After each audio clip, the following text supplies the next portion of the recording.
एक बार फिर से career point coaching classes Rajsamand के YouTube चैनल में आप सभी दोस्तों का हार्दिक स्वागत एवं अभिनंदन करता हूं।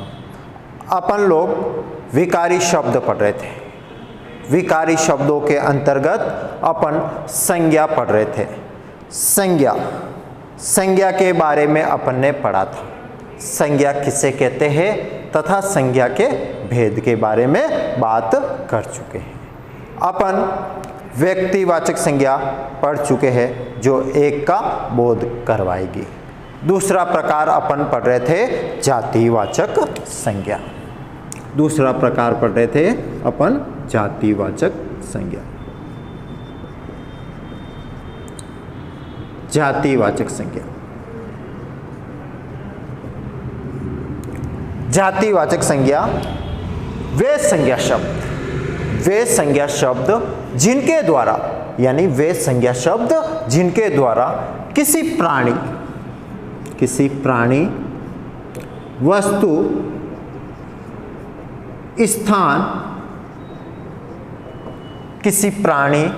वस्तु स्थान के पूरे वर्ग या समूह का बोध कराया जाएगा तो वहां पर जातिवाचक संज्ञा होती है। जातिवाचक संज्ञा यानी किसी प्राणी वस्तु स्थान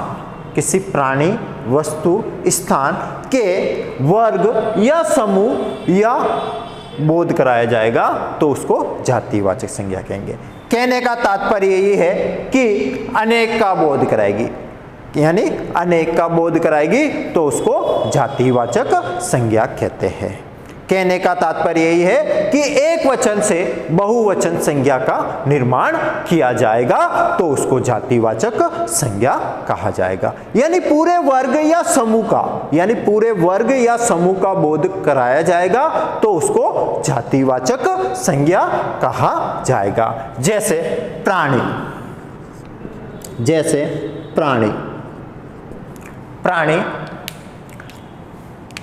मनुष्य,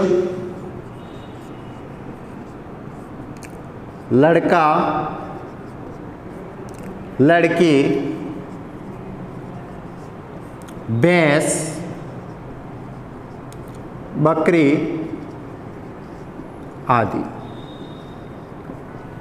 प्राणी जैसे मनुष्य, सभी मनुष्यों का बोध हो रहा है, यानी किसी एक का नहीं, सारे इस पृथ्वी पर है तो उन सभी मनुष्यों का बोध हो रहा है तो मनुष्य कौन सी संज्ञा हो जाएगी? जातिवाचक संज्ञा। लड़का व लड़की भी क्या होंगे? जाति विशेष का बोध करा रही है तो जातिवाचक संज्ञा। भैंस व बकरी भी क्या होगी? जातिवाचक संज्ञा होगी। यानी भैंस व बकरी को भी नस्ल के आधार पर अपन संज्ञा की पहचान करते हैं। अब देखो संज्ञा चैप्टर है कि संज्ञा आपके सोच पर निर्भर करती है। यानी संज्ञा आपके सोच पर निर्भर करती है कि आप क्या सोच रहे हो। यानी जितना सोचोगे उससे ज्यादा आपको पहचान करना आ जाएगा। जैसे बात करते हैं प्राणी वस्तु, जैसे पुस्तक, यानी सभी पुस्तकों का बोध हो रहा, जैसे ग्रंथ, उपन्यास। अब देखो उपन्यास, बहुत से उपन्यास लिखे गए, सभी उपन्यासों का बोध हो रहा है तो उसको भी क्या कहेंगे? जातिवाचक संज्ञा। जैसे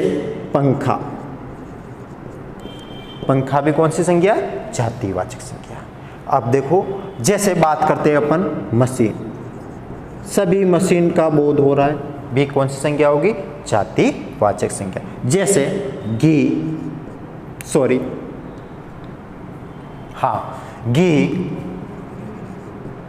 दूध, छाछ आदि भी क्या होगी? जातिवाचक संज्ञा।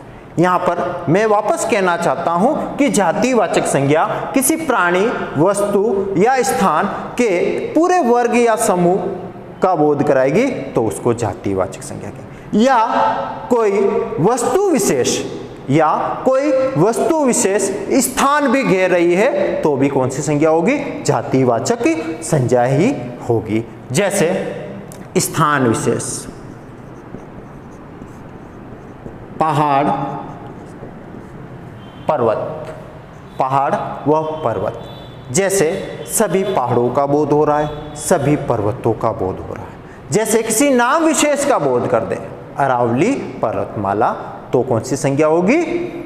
पर अरावली पर्वतमाला में व्यक्तिवाचक संज्ञा होगी। जैसे पहाड़, नदी, सभी नदियों का बोध हो रहा है, नदी, महासागर, सभी महासागरों का बोध हो रहा है, महाद्वीप, सभी महाद्वीप का बोध हो रहा है, तो उसको क्या कहेंगे कि जातिवाचक संज्ञा। जातिवाचक संज्ञा के दो भेद होते हैं।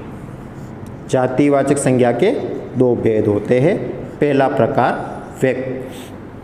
प्रकार समुदायवाचक या समूह जातिवाचक संज्ञा। समुदायवाचक या समूह जातिवाचक संज्ञा यानी वे संज्ञा शब्द जो व्यक्ति व वस्तु के पूरे समूह का बोध कराया जाएगा। यानी किसी व्यक्ति या वस्तु के पूरे समूह का बोध कराया जाएगा तो उसको समुदायवाचक या समूह जातिवाचक संज्ञा कहेंगे। जैसे व्यक्तियों का समूह, व्यक्तियों का समूह। जैसे भीड़, एक व्यक्ति से भीड़ का निर्माण नहीं होता, अनेक व्यक्तियों से भीड़ का निर्माण होता है। तो भीड़ व्यक्तियों का समूह यानी अनेक समूह का बोध कराया जा रहा है, तो कौन सी संज्ञा होगी? समुदायवाचक या समूह जातिवाचक संज्ञा। जैसे कक्षा, एक विद्यार्थी से कक्षा का निर्माण नहीं होता है। जैसे सम्मेलन, एक व्यक्ति से सम्मेलन का निर्माण नहीं होता है। जैसे सभा, जैसे मंडल, जैसे टीम, जैसे दल, जैसे दल। अब देखो यहां पर दल यहाँ पर व्यक्तियों का समूह भी है और अनेकार्थक शब्द भी है। दल अनेकार्थक शब्द में आता है, यानी दल का एक और शब्द होता है, जैसे पत्ता भी होता है। दल यानी पत्ता भी होता है। तो कहने का तात्पर्य है कि दल अनेकार्थक शब्द है, यानी व्यक्तियों का समूह भी है और एक शब्द क्या है? पत्ता भी इसका अर्थ निकलता है। तो शब्द की अकॉर्डिंग ही अपन संज्ञा की पहचान कर सकते हैं। जैसे दूसरा प्रकार द्रव्य पदार्थ जातिवाचक संज्ञा। द्रव्य पदार्थ जातिवाचक संज्ञा। द्रव्य पदार्थ जातिवाचक संज्ञा यानी वे संज्ञा शब्द जो द्रव्य पदार्थ यानी धातु का बोध कराते हैं, तो उनको क्या कहा जाता है? द्रव्य पदार्थ जातिवाचक संज्ञा कहा जाता है। कहने का तात्पर्य है किसी वस्तु को नापा व तोला जाएगा तो भी द्रव्य पदार्थ जातिवाचक संज्ञा है। या कोई वस्तु विशेष स्थान भी घेर रही है, कोई वस्तु विशेष स्थान भी घेर रही है, तो भी कौन सी संज्ञा होगी? द्रव्य पदार्थ जातिवाचक संज्ञा। जैसे घी, तेल, दूध, छाछ,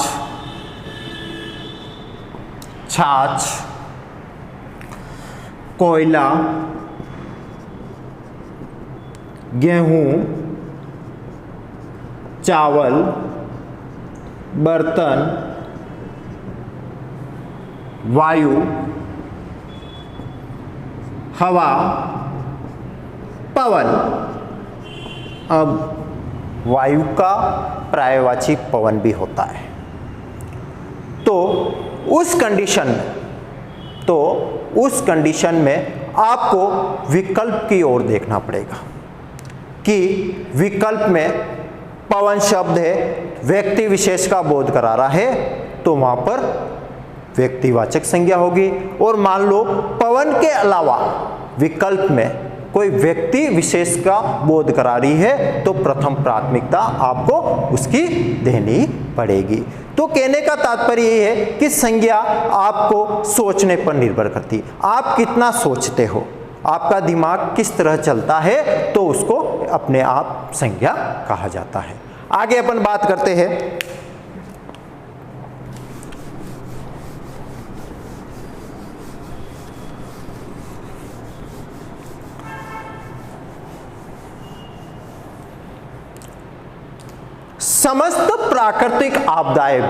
समस्त प्राकृतिक आपदाएं भी जातिवाचक संज्ञा होती है, जैसे भूकंप, बाढ़, तूफान आदि शब्द। यानी समस्त प्राकृतिक घटनाएं घटित होना भी जातिवाचक संज्ञा के अंतर्गत ही आएगी।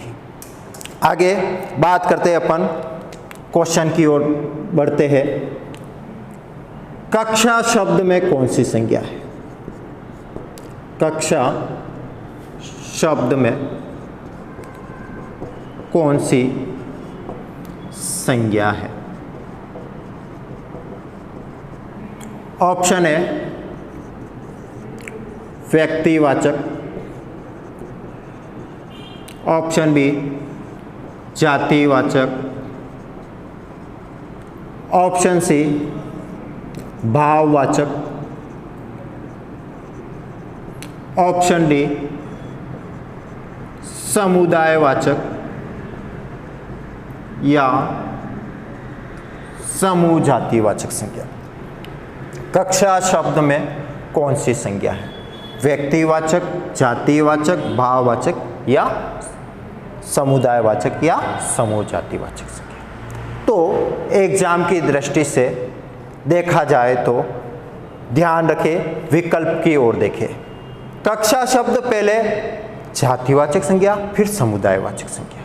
तो प्रथम प्राथमिकता आपको विकल्प के अकॉर्डिंग, यानी किसी व्यक्ति विशेष के समूह का बोध कराया जा रहा है तो समुदायवाचक या समूह जातिवाचक संज्ञा को राइट करना पड़ेगा। और मान लो समुदायवाचक या समूह जातिवाचक संज्ञा ऑप्शन में नहीं है तो उस कंडीशन में आपको विकल्प में क्या करना पड़ेगा?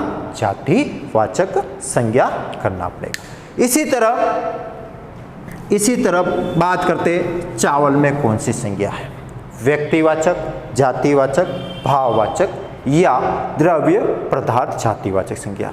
तो उस कंडीशन में भी आपको द्रव्य पदार्थ जातिवाचक संज्ञा को प्रथम प्राथमिकता देनी पड़ेगी। और विकल्प में द्रव्य पदार्थ जातिवाचक संज्ञा नहीं है तो आपको जातिवाचक संज्ञा करना पड़ेगा। तीसरा प्रकार बात करते हैं अपन भाववाचक संज्ञा। भाववाचक संज्ञा, भाववाचक संज्ञा, भाव यानी वे संज्ञा शब्द किसी भाव, अवस्था, गुण या दशा के नाम को भाववाचक संज्ञा कहा जाता है। एनसीईआरटी की परिभाषा के अकॉर्डिंग बात करते हैं, यानी वे संज्ञा शब्द जिनके द्वारा किसी भाव या अवस्था या गुण या दशा के नाम का बोध कराने वाले को भाववाचक संज्ञा कहा जाता है।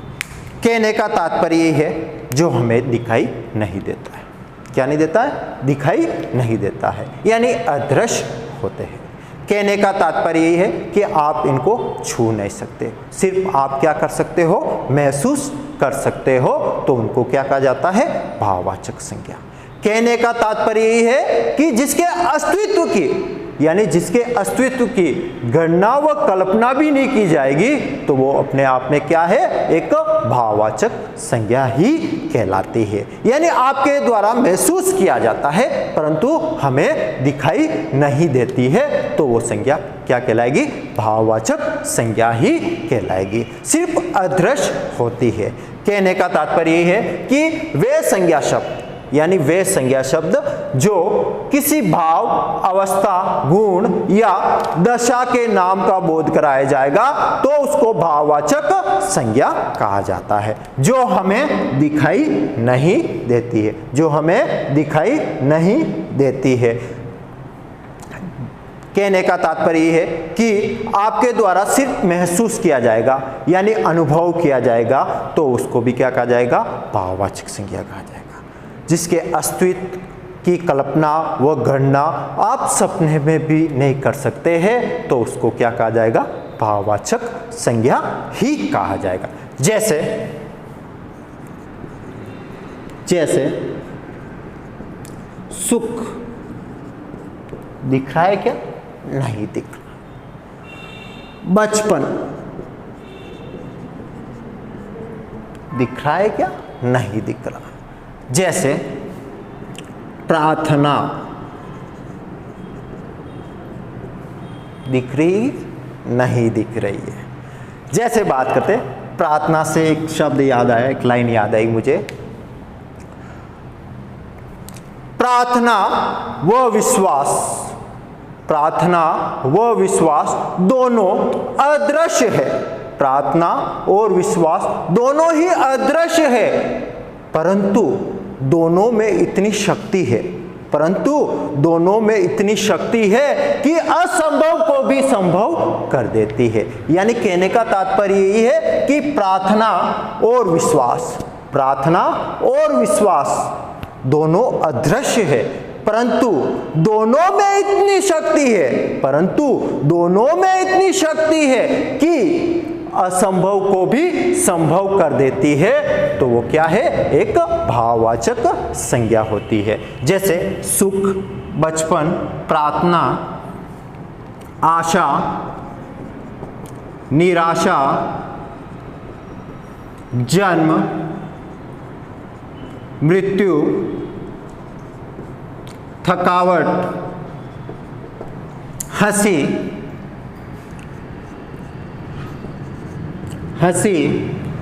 उमंग, कथन, सहनशीलता,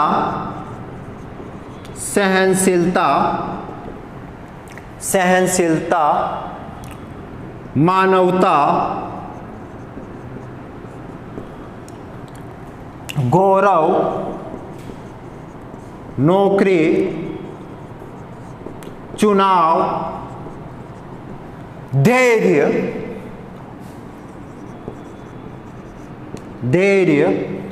थकावट, अहंकार आदि। कहने का तात्पर्य है जो हमें दिखाई नहीं देता है, सिर्फ महसूस किया जाता है तो उसको क्या कहा जाता है, भाववाचक संज्ञा कहा जाता है। जैसे अपन बात करते हैं, सुख दिखाई नहीं देता है, बचपन दिखाई नहीं देता है, प्रार्थना नहीं दिखाई देती है, आशा, निराशा, जन्म, मृत्यु, थकावट, हंसी, उमंग, कथन, सहनशीलता, मानवता, गौरव, नौकरी, चुनाव, धैर्य, थकावट, अहंकार। बात करते हैं अपन यहीं पर एग्जाम की दृष्टि में अपन भाववाचक संज्ञा व गुणवाचक विशेषण में अंतर यानी भेद नहीं कर पाते हैं, तो अपन उसके बारे में भी बात कर लेते हैं। जैसे शब्द लिखा है सुख, एक शब्द होता है सुखी, सुख और सुखी, गुणवाचक विशेषण व भाववाचक संज्ञा में अंतर, सुख व सुखी। अब आपको कुछ नहीं करना है, या तो संज्ञा शब्द आगे लगा दे या उसके पीछे लगा दे, या तो किसी शब्द विशेष के आगे लगा दे या पीछे लगा दे। जब सार्थक जोड़ा बन जाएगा तो वो विशेषण होगा, और सार्थक जोड़ा नहीं बनेगा तो वो क्या होगी, भाववाचक संज्ञा होगी। जैसे राम सुख, वाक्य का कोई सार्थक यानी सही अर्थ नहीं निकल रहा है तो क्या हो जाएगा, भाववाचक संज्ञा। राम सुखी है, क्या हो गया, विशेषण। क्या हो गया, विशेषण। जैसे शब्द लिखा है मैंने गरीब, गरीबी, गरीबो, गरीब, गरीबी, गरीबो, विशेषण। संज्ञा व सर्वनाम की विशेषता बताएंगे। संज्ञा व सर्वनाम की विशेषता बताएंगे तो उसको क्या कहेंगे, विशेषण। संज्ञा व सर्वनाम की विशेषता बताने वाले शब्दों को विशेषण कहा जाता है। गरीब, गरीब हमें दिखाई दे रहा है, क्या कर रहा है, दिखाई दे रहा है। जैसे राम गरीब है तो क्या हो गया, सार्थक जोड़ा बन गया, तो क्या हो जाएगा, गुणवाचक विशेषण। राम गरीबी है, सार्थक जोड़ा, उसका अर्थ नहीं निकला तो क्या हो गया, भाववाचक संज्ञा। गरीब से गरीबो शब्द बना है, कौन सी संज्ञा होगी बताइए, कमेंट बॉक्स में लिखिए। बात करते हैं गरीब से गरीबो। जब विशेषण शब्द को बहुवचन में प्रयुक्त करते हैं, जब विशेषण शब्द को बहुवचन में प्रयुक्त करते हैं तो क्या हो जाएगा, जातिवाचक संज्ञा। क्या हो जाएगी संज्ञा, जातिवाचक संज्ञा। आगे अपन बात करते हैं, व्यक्तिवाचक संज्ञा क्लियर हो गई, जातिवाचक संज्ञा क्लियर हो गई, भाववाचक संज्ञा क्लियर हो गई। आज इस वीडियो को ज़्यादा से ज़्यादा शेयर करें, लाइक करें, सब्सक्राइब करें। जय हिंद, जय भारत।